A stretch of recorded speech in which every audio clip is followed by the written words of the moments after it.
बिस्मिल्लाहिर्रहमानिर्रहीम। अस्सलामु अलैकुम। इस वीडियो में आज हम आपको बताएंगे नवाज शरीफ का कत्ल और इससे पाकिस्तान में होने वाले बुरे असरात। ये ख्वाब मोहम्मद कासिम ने 2 मई 2018 को देखा। इस ख्वाब में वो देखते हैं कि नवाज शरीफ नाअहल हो चुके होते हैं और वो जगह जगह जलसे कर रहे होते हैं और एहतजाज करते हैं कि मुझे क्यों निकाला, मेरे साथ नाइंसाफ़ी हो रही है, इस तरह मुल्क नहीं चला करते, मुझे मंसूबे के तहत निशाना बनाया जा रहा है, लेकिन मैं हार मानने वाला नहीं। मरियम नवाज भी अपने वालिद के साथ होती हैं और वो भी कुछ ऐसा ही कहती हैं। काफ़ी लोग नवाज शरीफ की तकरीरें सुनकर हंसते हैं और नवाज शरीफ के खिलाफ अपना मौक़िफ़ बयान करते हैं, मगर नवाज शरीफ फिर भी नहीं रुकते और फिर नवाज शरीफ महदूद होना शुरू हो जाते हैं, यानी उनकी तकरीरें भी नशर नहीं होती और उनकी सरगर्मियां भी महदूद होना शुरू हो जाती हैं। काफ़ी लोग उनकी पार्टी को छोड़कर चले जाते हैं और नवाज शरीफ के लिए मज़ीद मुश्किलात पैदा हो जाती हैं। इस सब की वजह से नवाज शरीफ ज़हनी दबाव का शिकार होना शुरू हो जाते हैं और इन्हें कुछ समझ नहीं आती कि इस सूरत हाल से कैसे निकला जाए। नवाज शरीफ की ताकत भी मज़ीद कमज़ोर पड़ जाती है, मगर वो इतना ही ज़्यादा बोलते चले जाते हैं। फिर वो घर ही में बैठकर कहना शुरू हो जाते हैं कि मेरे साथ नाइंसाफ़ी हो रही है, तुम लोग मुझे रोक नहीं सकते, मैं घर ही में बैठकर अपना पैगाम दुनिया तक पहुंचा रहा हूं। और कहता है तुमने मुझे इस हाल तक पहुंचाकर अच्छा नहीं किया।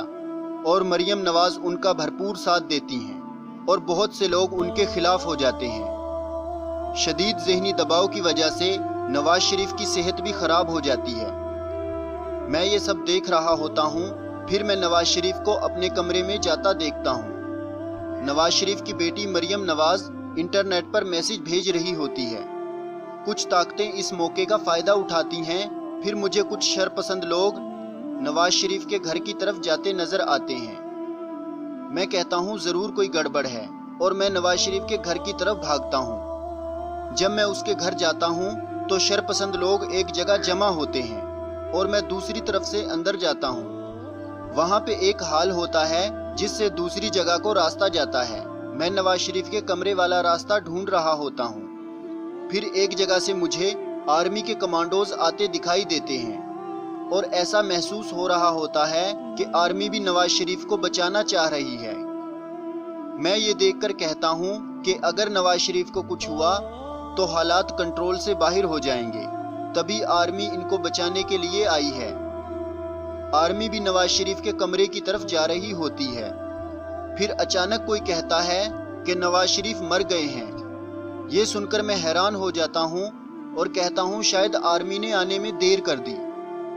मैं चलते चलते एक बड़े कमरे में पहुँचता हूँ और वहाँ मरियम नवाज रो रही होती है और कहती है मेरे वालिद को किसने मार दिया। मैं ये देखकर कहता हूँ ये तो बहुत बुरा हुआ।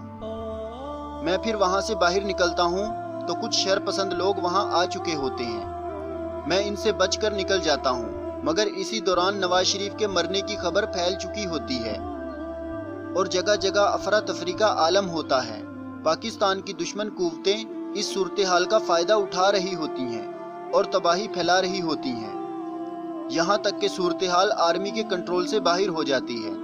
इस ख्वाब के मंजर बहुत डरावने होते हैं। जब पाकिस्तान मुश्किलात में घिरना शुरू हो जाता है तो फिर ऐसे वाक़यात रोनुमा होते हैं जो मैंने अपने मुख्तलिफ ख्वाबों के ज़रिए पहले से ही बयान किए होते हैं। जब लोग मेरे ख्वाबों में बयान करदा इन वाक़यात को रोनुमा होता देखते हैं तो वो मेरे ख्वाबों पर बहुत ज़्यादा यकीन करते हैं।